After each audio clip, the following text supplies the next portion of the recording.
VImy Ridge, National Historical Site of Canada.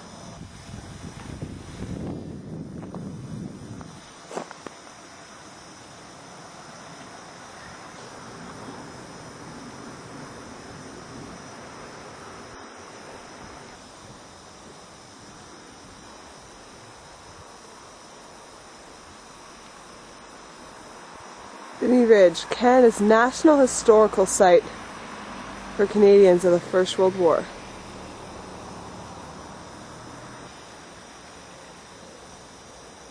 This is Jessica, Hello. a student guide here at VImy Ridge. Welcome to VImy Ridge. Hello, bonjour. Welcome to VImy Ridge. This is the visitor center. How can I help you?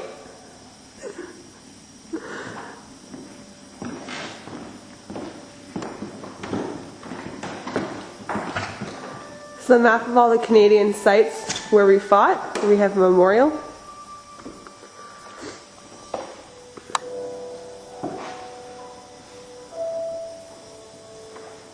The visitor center does contain a whole bunch of images along the walls, really depicting what occurred during the First World War, trying to get people to really think about the actual First World War and how hard it would have been for a soldier. A couple of artifacts here from the First World War. Here's the actual explanation of how they planned out the attack here at VImy Ridge using the rolling barrage.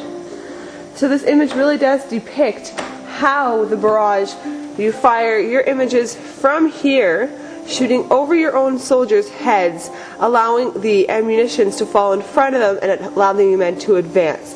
So 3 minutes of fire, 3 minutes of stalemate, allowing the men to walk forward 100 meters every 5 minutes. Byng, who is head here at VImy Ridge. As most of you probably know, VImy Ridge really was the battle for the Canadians, as it really was a victory. It enabled the Canadians to take the ridge from the German army, April 9, 1917, and it was never taken back before the Second World War occurred. Once again, some more of the images within the visitor center depicting the daily life of a soldier.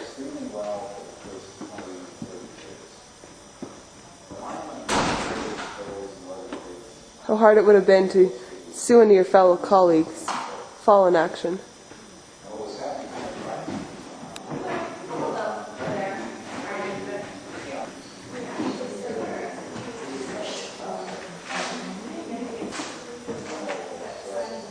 In the visitor center, there really is a makeshift kind of trench in here. It's showing the video of how the monument was reconstructed between 2005 and 2007, costing the Canadian government over $20 million. It really did allow the monument to be reconstructed in its original fashion, as it really was deteriorating at one point. Flags like the Union Jack and the red ensign fly within the visitor center. Images of Alward and the monument. The guides at work, speaking with some Canadians.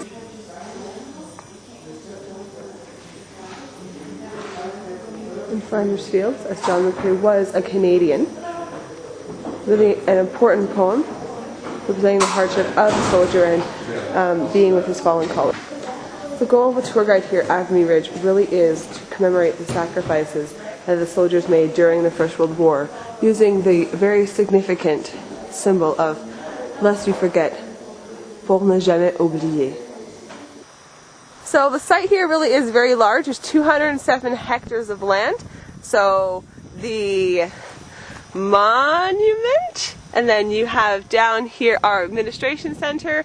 Then we're down at the visitor center. We have the parking lot, the tunnels, and the trenches all in here. You notice the amount of massive craters that have been blown throughout the ridge. This image really does depict how large the site really is, with again the two cemeteries right here in the corner lot. So a lot of walking if you do want to come here, and of course the jaguars love to run through the VImy forest and around here on the ridge. Here on the ridge, we do have the tunnels here, so one of the entrances for the Grange subway, and we also have the trenches. So the Canadian observation trenches are right here, allowing you to have two of the observation posts. the walking path going right across the path here, and the German army trench is just on the other side. So it really does give you a broad perspective of the whole site here.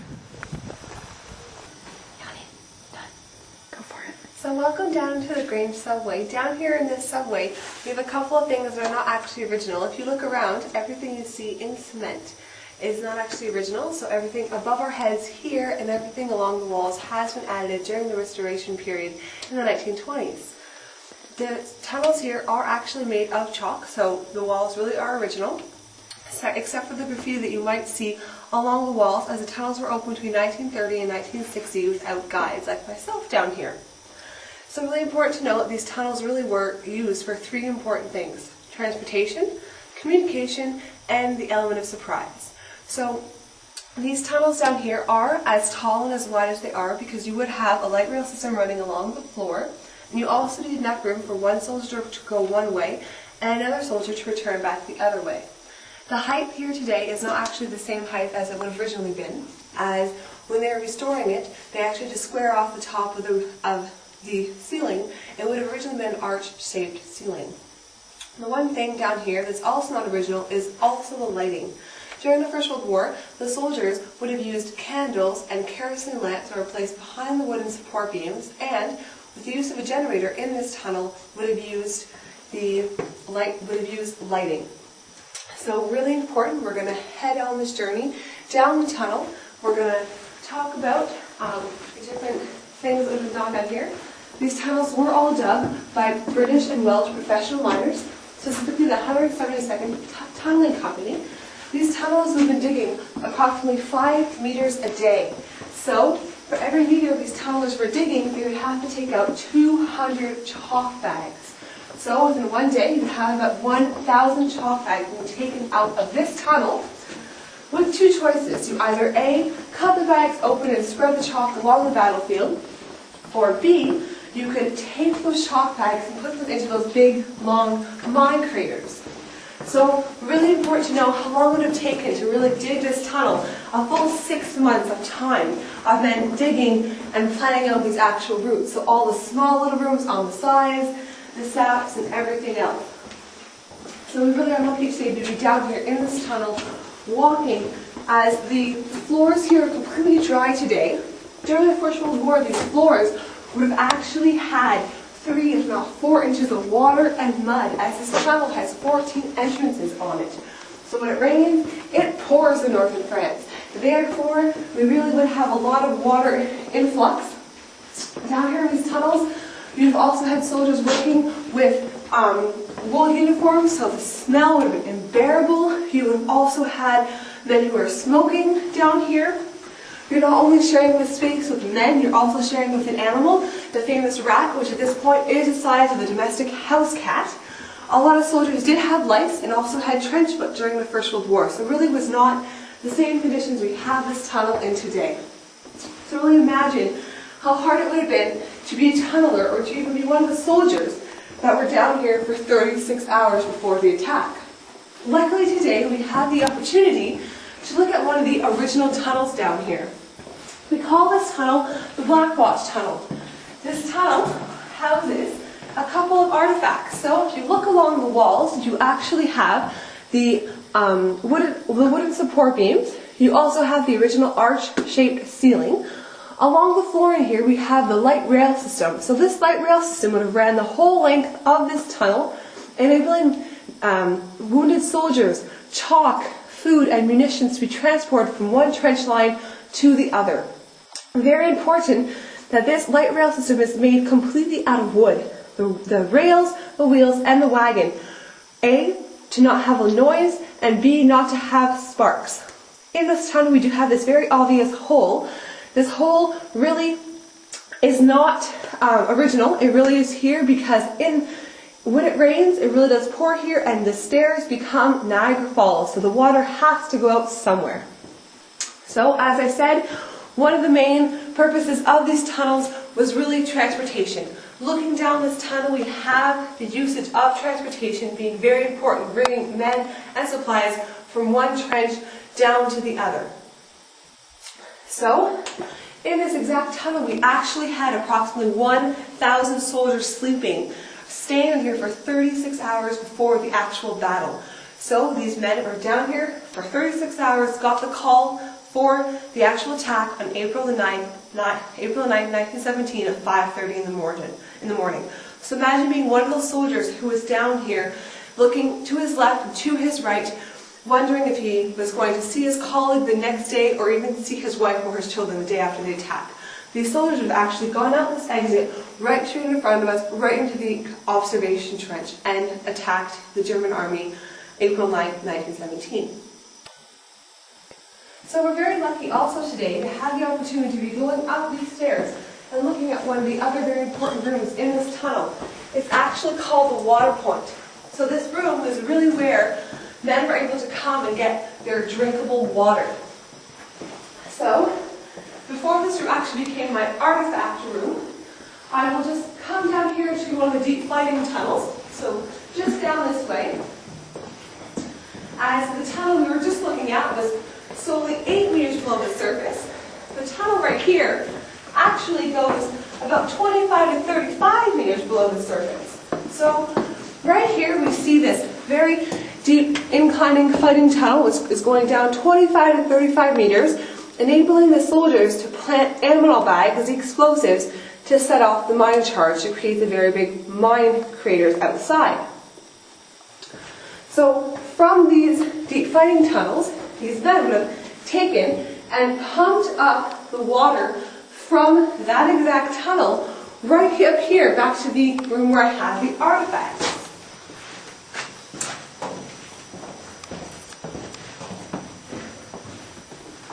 Up here in this room, there's a clutter of artifacts. Couple of things. Here are the bags, rubberized bags of ammonite, which is what you would have used to create the explosives of big mine craters above ground. So once you place those bags down there, another problem for a soldier would have been the air quality. They actually would have used this film projector-looking object right here to pump clean air from the surface down into that deep fighting tunnel which we just saw. A couple of the other things they were doing in this room, from pumping the water up, they were using the hand pump right there along the wall, and this mechanical pump right here, pumping the water up into this room. There were 3 large barrels. First one allowed the chalk to settle, the second one to add chlorine, and the third for the soldiers to come get their drinkable water. Soldiers were coming and getting their water in these kind of canteens. The problem with this container is it would also use the same container for petrol or fuel. So often their tea tasted horrible, it tasted just like gasoline. A couple of the other objects we had here, the helmet was solely issued to the British Expeditionary Force in 1915, meaning that most of their soldiers would have fought a full year. Oh!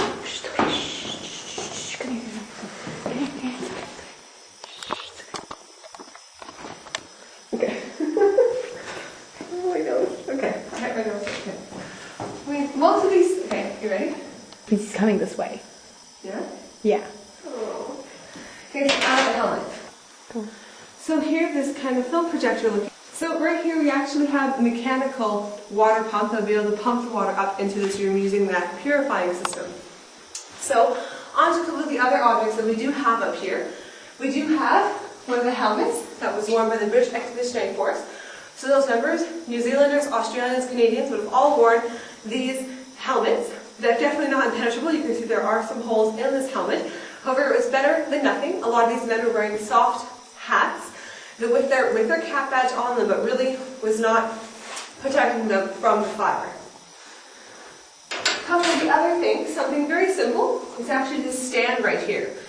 Having worked here for approximately 4 months, I've only had 2 men actually tell me what it is. It's actually simpler than most people think.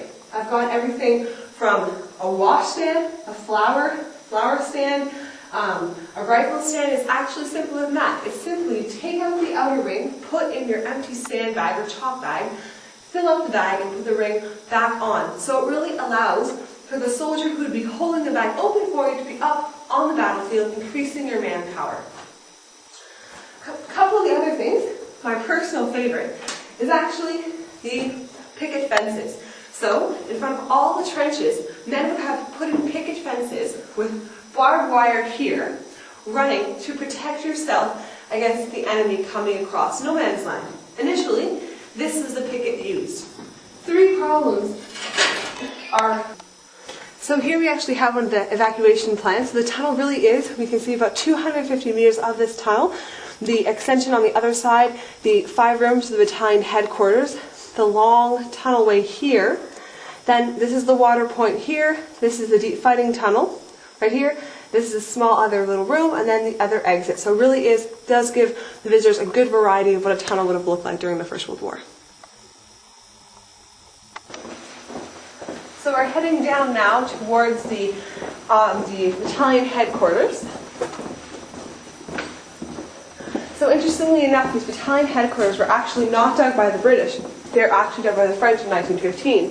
And the British actually connected these 5 rooms behind us to this long corridor here. So there are 5 rooms down here. This first room in front of us is actually the communications room. So 4 main types of communication were being used in the First World War. First type, telephone. Second type, telegraph. Pigeons, so animals, dogs, and runners. So first 2 types. We have these isolators on the wall. Very important, allowing you to run your telephone and telegraph wire along these isolators, wrapping them around along the walls to keep them off the wall. A lot of purposes. Chalk is porous, therefore water comes in the chalk, and also sound travels through easily. Both sides actually had full-time listeners.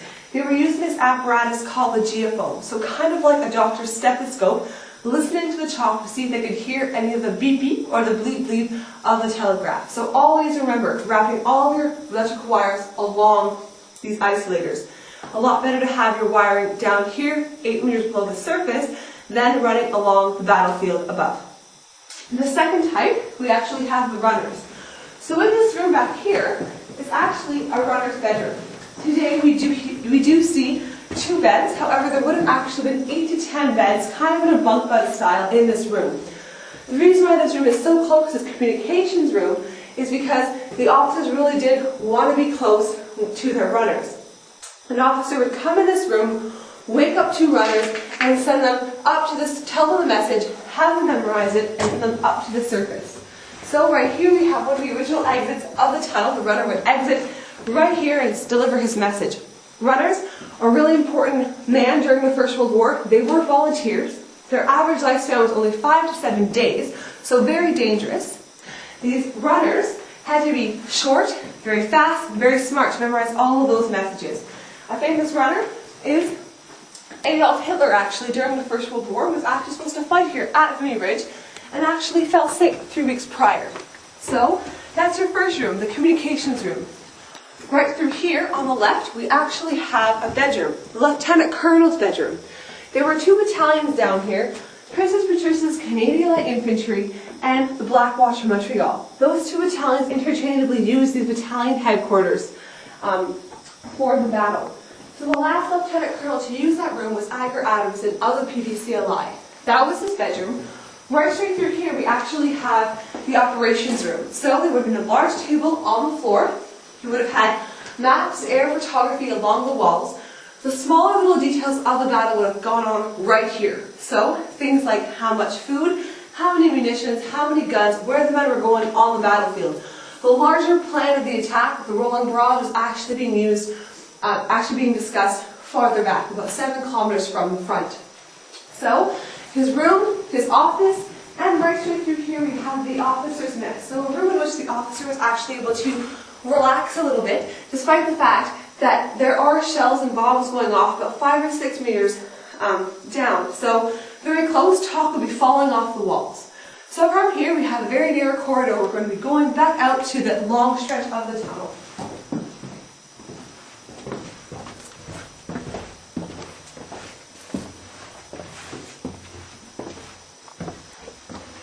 Let's go down the extension to look down both ways. In the tunnel we do have this divide, and it really does show how the tunnel... So right here in this tunnel we do have this kind of split, this divide. And the tunnel really does go another, but 1 kilometer farther back this way. So it really does show how long this tunnel really is and how many men have been down here and how long it would have taken them to dig through all of this chalk and really create this kind of transportation and communication highway down here and allow it for the element of surprise. So tunnels, very important during the First World War, especially here in the Battle of VImy Ridge, being used by the Canadian soldiers for the attack April 9th, April 12th, 1917 against the German Army. Jasper, I'll take when we go down the tunnels. So welcome to VImy Ridge, Canada's National Historical Site for the First World War. I believe most of you are Canadians, right? Yes, I'm right. He nods. Perfect. So my name is Carol and I'll be your tour guide for the next 45 minutes or so. I'm actually from the province of Quebec and I'm one of the 15 tour guides here at VImy Ridge, and I go on hand. We come over here for a 4-month period of time, so we're just nearing the end of our last 2 weeks here on the ridge, so kind of sad to be leaving Europe and going back to reality back home. So VImy Ridge, why is it such an important historical site for Canadians? Any guesses? Why, Austin? Why is it so important? That happened in April 1917. The Canadians fought it as a corps for the first time. Exactly, definitely. So, First World War, 1914, 1918, Canadian men are coming across the Atlantic Ocean on boat because we are part of the British Empire. So, when Great Britain declared war on August the 4th, 1914, Canadians also had to come to Europe into the First World War. Here, this battlefield really was the first time that all 4 Canadian divisions fought together as one corps. Canada didn't have an army during the First World War, so it really was the first time that men from the West Coast were able to meet men from the East Coast. We all know how vast Canada's territory is. Even today, our train system's not anywhere comparable to the train system in Europe. So it really was that kind of bonding of those men coming from both sides of the country, coming here together, working on this battlefield. And it was a victory. The Canadians were able to take the ridge from the German army on April 9th, 1917.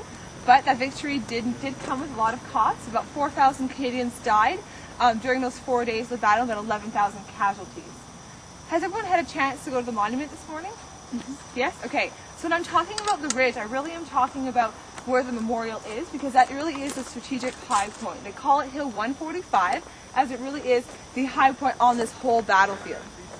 So this is a Canadian National Historical Site. We do have to acknowledge the French and British were here before the Canadians arrived. So the French were here in 1915. They tried to take the ridge from the German army. They were unsuccessful. That is why we have the Moroccan Division Memorial close to the Canadian Memorial. That's where the Moroccans ended their battle actually in 1915. From there, the French left and went down south, the Chemin des Dames, so close to Verdun. The British arrived February, March 1916. They realized they really have to dig the tunnels here on the ridge because they want these tunnels to be able to have men with the element of surprise. So when the British arrived, they actually dug about 15 kilometers of tunnels, about 11 or 13 tunnels here on the ridge. Then the Canadians arrived in October 1916. They have 6 months to actually plan out their strategic attack. So the actual battle took place April 9th through April 12th, 1917. So we really do have to acknowledge the kind of chronological of the three groups, the French, the British, and the Canadians who were here, really all leading up to that strategic battle that enabled the Canadians to push the German army off the ridge. Are there any questions about the general overview of the battle here? No? All right. So we're going to do our tour today. We're actually going to go through the trenches here, do about 20 minutes in the trenches, and then we'll head down to the grain side of one of the tunnels here on the ridge. So we'll do right now. So we'll head through these trenches.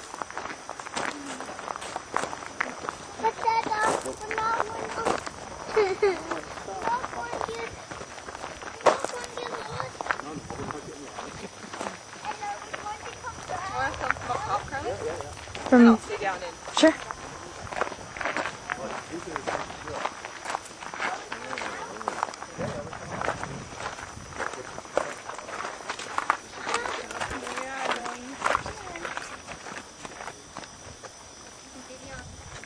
Okay, my camera's it's gonna die pretty soon. Huh? You could probably replicate what we do with sand eggs on. But they're actually bricks, right? Well, yeah, they're bricks. Yeah. And this seems to be safer, right? So first things first, as the young man just said, these are all kind of reinforced concrete trenches here. During the First World War, they would have been made of sandbags. So try to imagine instead of this being cement, it was sandbags, so not quite as sturdy as we have them here today.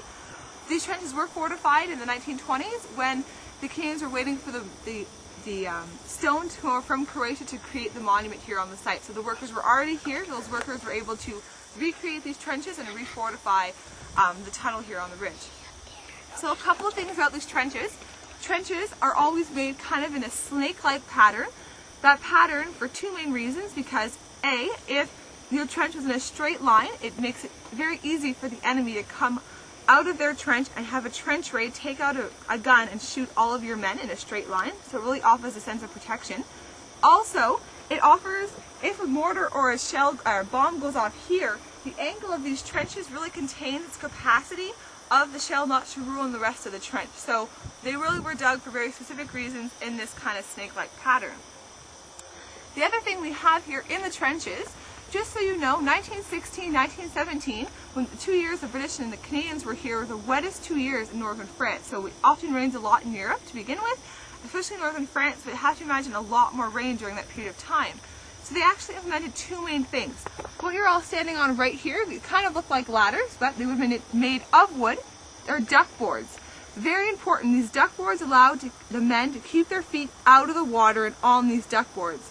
First World War, a lot of men have this fungus, this kind of disease called trench foot.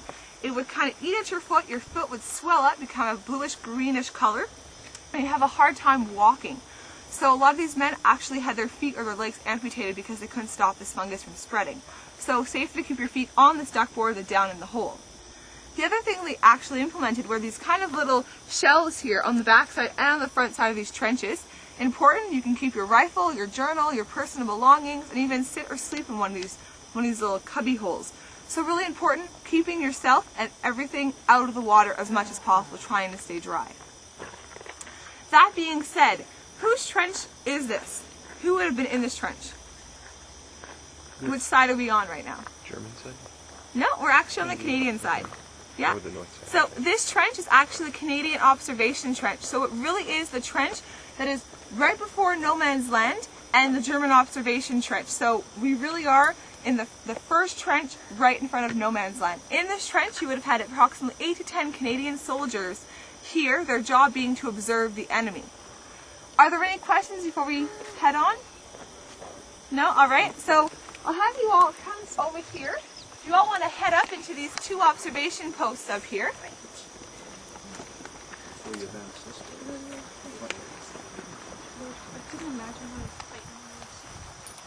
So everyone can take a look at these observation posts. There are two of them.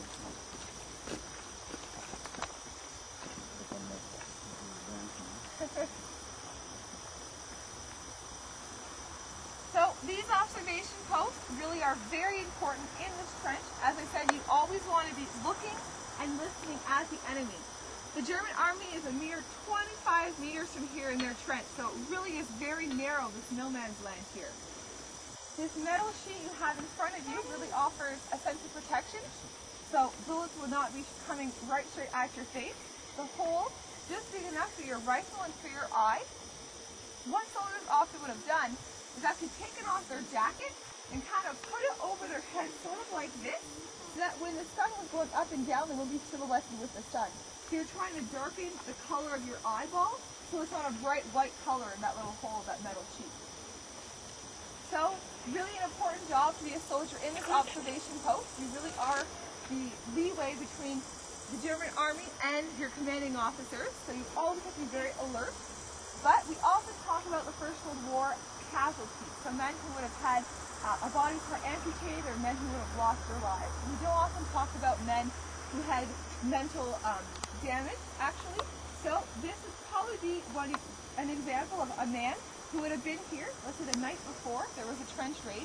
In no man's land, you would have probably found your colleagues either screaming for help the next morning because they're not fully dead from the trench raid, your colleagues who might have lost their lives, and even rats who were eating at your colleagues. So if you did, in the First World War, if you did lose your life or lose a limb, you might have actually just lost your sanity. So really a very hard time at this point in the war to be regrouping all these soldiers together, having that kind of connection with these men, and then witnessing your fellow colleagues lying in no man's land. Are there any questions about these two observation posts here? No? Alright. So we'll head down out of the Canadian observation trench.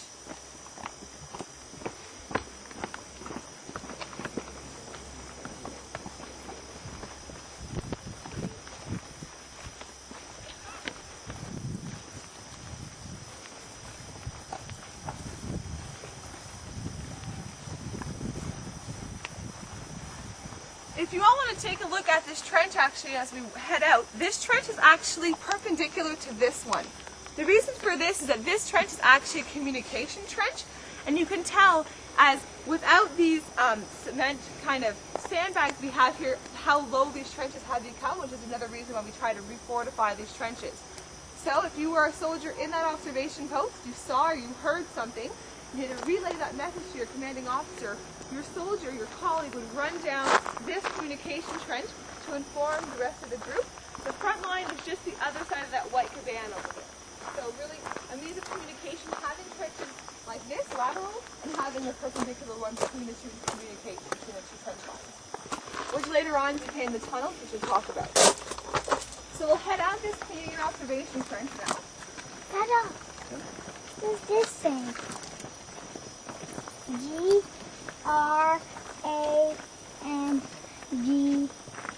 It was a communication trench, probably named Grange. That's exactly it. So that the runner knew where to go. There's probably dozens of communication trenches.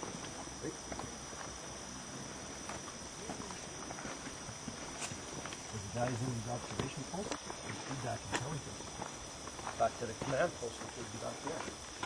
So if you compare it to the enemy, you can see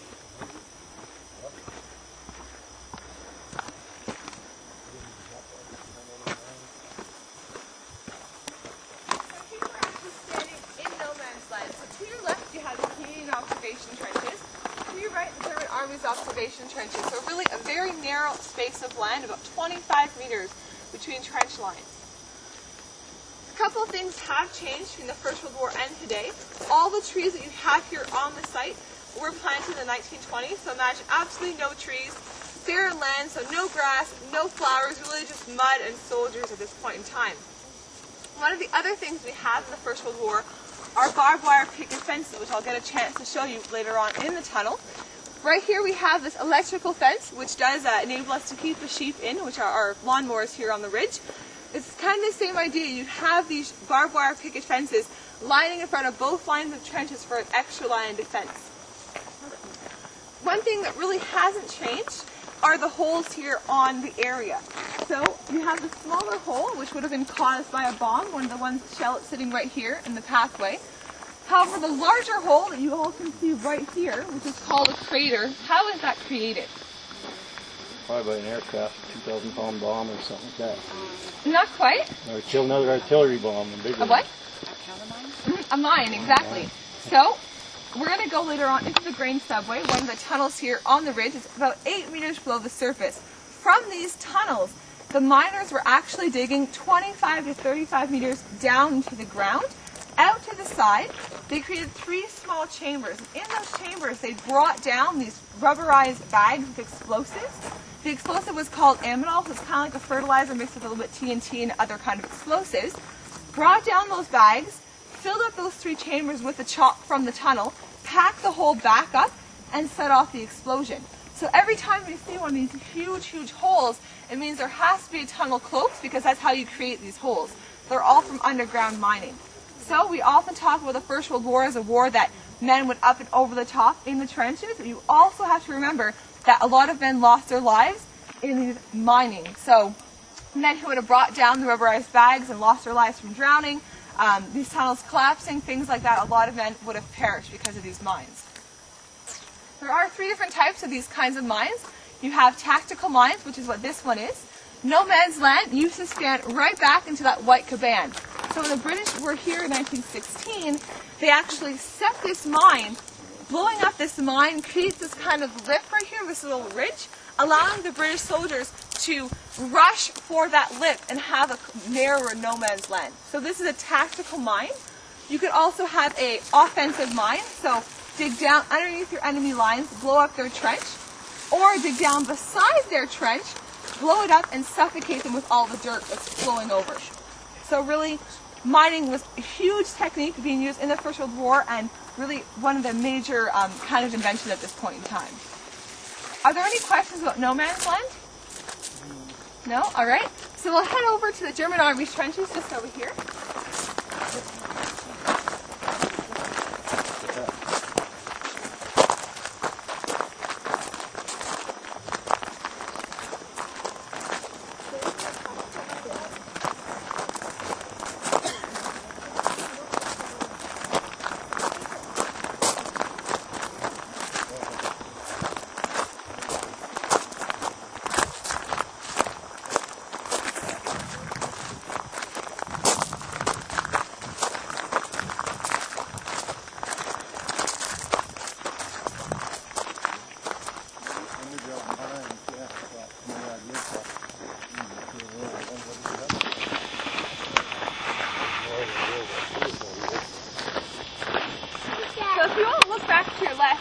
actually see where we were standing before in those metal frames from the Canadian observation trenches. So it really does give you a perspective of how narrow this no man's land really was. Those metal frames really were quite simple but very effective for the observation post. However, here we have another example of an observation post. They're called pillboxes. You can have pillboxes about 4 times the size for a machine gun, but this one really was for an observation post. So my question is, why is the window, the opening here, and not here looking at the Canadian observation trench? You definitely use mirror for sure. It's so that they can't shoot it. Yeah, you can't. Exactly. You don't want to shoot in the hole. And the other reason is because this soldier has a great view of the battlefield. So this trench right here actually continues right along that lip right there, that ridge. So what they were doing was they were actually practicing enfilade fire in the First World War. Enfilade fire means to shoot at your enemy at an angle. So if the 4 men are in that trench right there and they're coming up and over the top and you have your rifle here, you're able to hit them at their shoulder. So as each one of them advances, you're probably going to shoot one of them at a time. Whereas if your window is on the front, the men come up and over the top, you have your rifle, you have to move your rifle and shoot them. You're also probably losing a lot of your ammunition from all these gaps between your men. So you have a higher percentage of shooting your enemy from the shoulder than in front of them. The First World War was a war of attrition, which meant not necessarily to kill the enemy, but more to wound the enemy, to bleed the enemy dry, which is what one historian said. So really important to have the angle, have that good vision, the observation of the battlefield to really look and listen at your enemy. Are there any questions about the pillboxes? It kind of looks like the Canadians only use the metal sheets and the German army only uses the pillboxes, but both sides use both technologies. It just so happened this is what was here are these 2 trenches, but they both use them. So we'll make our last stop at the exit of the German Army trench, so right up here. I don't know what a pillbox is.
There's an M right here on the side. A mortar. There you go. That's how I remember it, is the M. No, I'm just joking. So, no, it is actually a mortar gun. It's a trench mortar from the First World War used by the German Army. You can notice how wide diameter this mortar gun is. So, the mortar about this long, about that wide. So, really quite an impressive piece of artillery. How many men does it take to make this function? Or make it work? You know? Yeah, about 3 to 5 actually, because the mortars are so big and they're quite heavy. You need a lot of men to actually make these work. The smaller mortars, probably only 2 men. You have to remember how many men it takes to bring up these kind of munitions to the front lines to actually shoot these off. This mortar gun probably would be able to land a mortar between the Canadian flagpole and we're going to go down to the entrance of the tunnel. It's about 250 meters, so quite a good piece of artillery at this time in the war. How these work is there's a pin at the bottom. You place the mortar in. Once the mortar hits that pin, it then exits from the mortar. So while we're talking about artillery, I just want to talk to you about how the Canadians managed to take the ridge during the 4 days of this battle. What they did was they actually placed medium and heavy artillery about 6 kilometers away from the front line, which I'll show you about where that is. They placed them back here. They taught all of their soldiers how to advance or pace 100 meters every 5 minutes. So what they did from there was they shot their artillery over their own men's heads, their shoulders. That cleared out the obstacles in front of these men, allowing these men to advance. So it was 3 minutes of constant fire, 5 minutes of advancement. So this timing had to be perfect. If you were off timing, you shot too far, this would not help the Canadians advance. You shot on your own men, definitely not a good idea, or shot behind them, not a good idea either. So it really had to be a timed out affair, which is exactly what it was here on the ridge. This battle was really one of the first times that every single soldier knew what his job was. If we compare this story here compared to the Battle of the Somme, back in 1916, a lot of soldiers were very fresh in the field. They weren't really sure what they were doing. If they listened to their commanding officer. If their commanding officer said advance, they advanced. If he said stop, he stopped. The problem being, if your commanding officer falls in battle, what do? Where are you going to go? And a lot of men actually got lost in the battlefield. Here at VImy Ridge, every single Canadian soldier knew what his job was, what his group, so his company, his platoon's job was, and the overarching goal of this battle. So even if their commanding officer happened to fall in battle, they could still continue on their advancement through this artillery fire. So this use of artillery was called the rolling or the creeping barrage.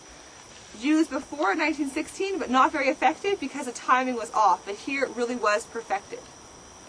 Are there any questions about artillery or how the Canadians advanced? No? Everyone's anxious for air-conditioned tunnels? Yes? It's a good idea? Alright, so we'll head right down to the entrance of the Grange subway and we'll do our portion of the tunnel tour right off.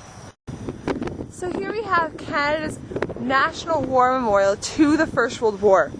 This land here was given from the French government to the Canadian people in 1922.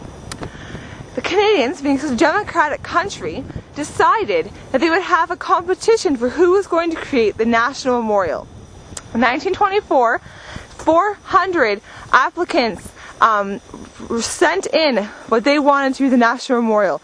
The winner was Walter Alward, a Toronto architect and sculptor. This is his idea. It really was a kind of new age monument, unlike more of the box-like figure monuments. This area here, the stone, is made of Saget stone. It's a stone from Croatia. It took approximately 2 years for the stone to come over from Croatia into here in France. When they were waiting for the stone to come over, the workers had enough time to restructure the tunnels and the trenches so they would be accessible to the public. So this memorial lies on the ridge, the 6-kilometer front, which the Canadian 4 divisions took from the German army on April 9th through April 12th, 1917. Therefore, this whole area around here would have been manned by the German army, all this area.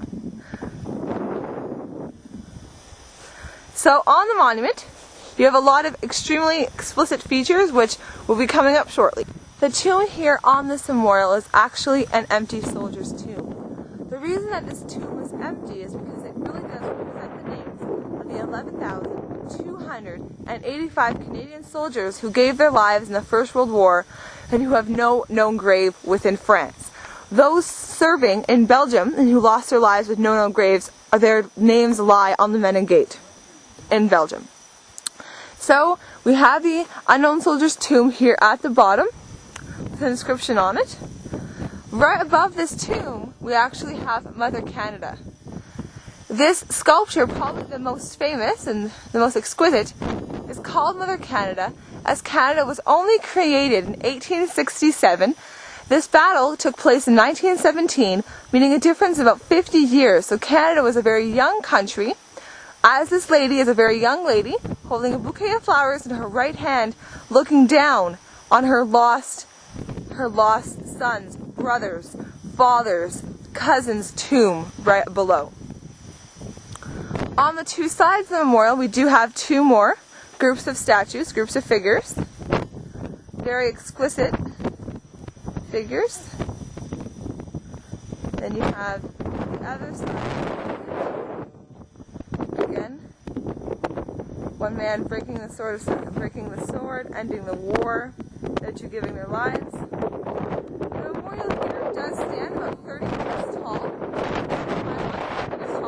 and there's also a crypt down below, about 30 meters also. From this walking path, you can really see how tall the memorial really is from the ground. Going up the hill, You'll notice all the trenches. How the land is all even throughout here.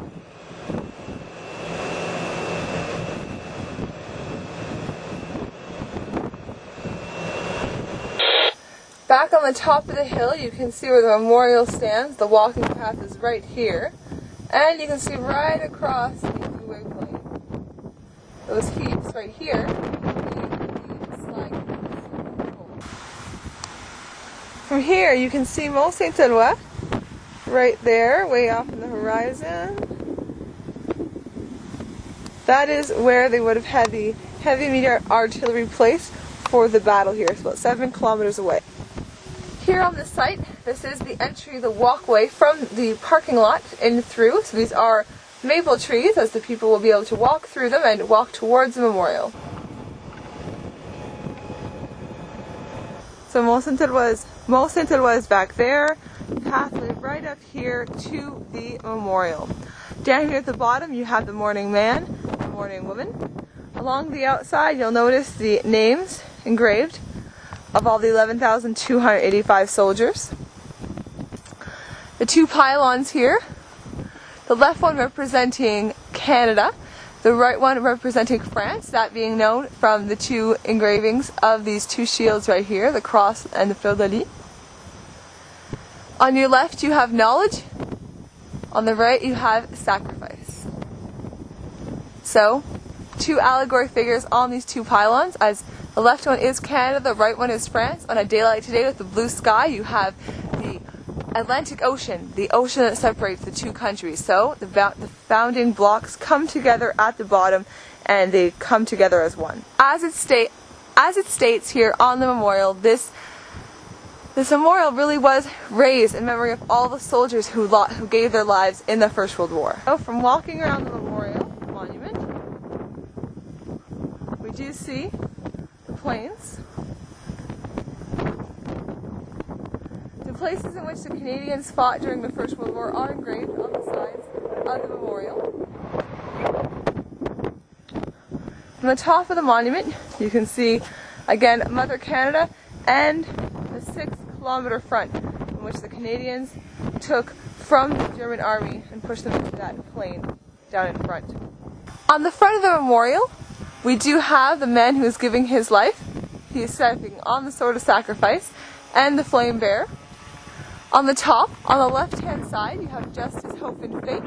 On the right-hand side, you have peace, honor, and charity. So 6 allegory figures that really represent Canada during the First World War. So, as it states on this memorial, the Canadian Corps on the 9th of April with the 4 divisions took this 6-kilometer front, or 4 miles, and captured the ridge from the German army. You'll notice the reason why they wanted this strategic high point is from the front. You have the Douai Plain, so you do have the high point, and from the back you can also see about 7 kilometers away. So you can really understand why the German army had this strategic high point and didn't bother trying to infiltrate farther into France, as they really did have the high point here on the ridge.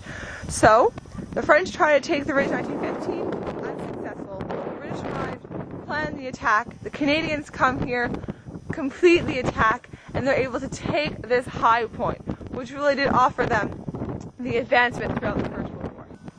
So from the top of the memorial, you can clearly see Mont Saint-Éloi, where the Canadians were advancing.